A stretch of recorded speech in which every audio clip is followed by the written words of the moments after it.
Assistant commissioner Sibi Syed Ali Shah Abbasi کے زیر صدارت ڈپٹی کمشنر کانفرنس ہال میں محکمہ صحت کی جانب سے ٹائیفائیڈ سے بچاؤ مہم کے سلسلے میں ایک اہم اجلاس منعقد ہوا۔ اجلاس میں محکمہ صحت کے افسران، علماء کرام اور محکمہ ایجوکیشن کے افسران نے شرکت کی۔ اجلاس میں district health officer doctor Mansoor Baloch, Shoaib Ahmed Khajak, Muhammad Rafiq Chalgari, deputy D E O doctor Abdul Qadir Haroon, district education officer Abdul Hameed Abro, district officer education Muhammad Anwar Lashari, education officer Muhammad Yaqoob Lashari بھی شریک تھے۔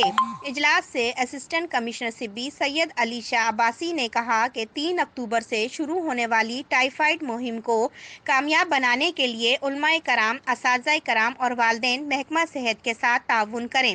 ٹائیفائیڈ TCV کی 12 روزہ مہم جو کہ 3 اکتوبر سے لے کر 15 اکتوبر تک جاری رہے گی، جس میں 9 ماہ سے لے کر 15 سال تک کے بچوں کو حفاظتی ٹیکے لگائے جائیں گے۔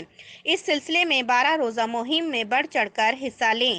اس موقع پر deputy DHO doctor Abdul Qadir Haroon نے اجلاس کے شرکاء کو بریفنگ دیتے ہوئے بتایا کہ سبی کے 6 یونین کونسل میں ٹائیفائیڈ سے بچاؤ کی مہم میں 9 ماہ سے لے کر 15 سال تک کی عمر کے 27,000 سے زائد بچوں کو ٹائیفائیڈ سے بچاؤ کی ویکسین لگائی جائے گی۔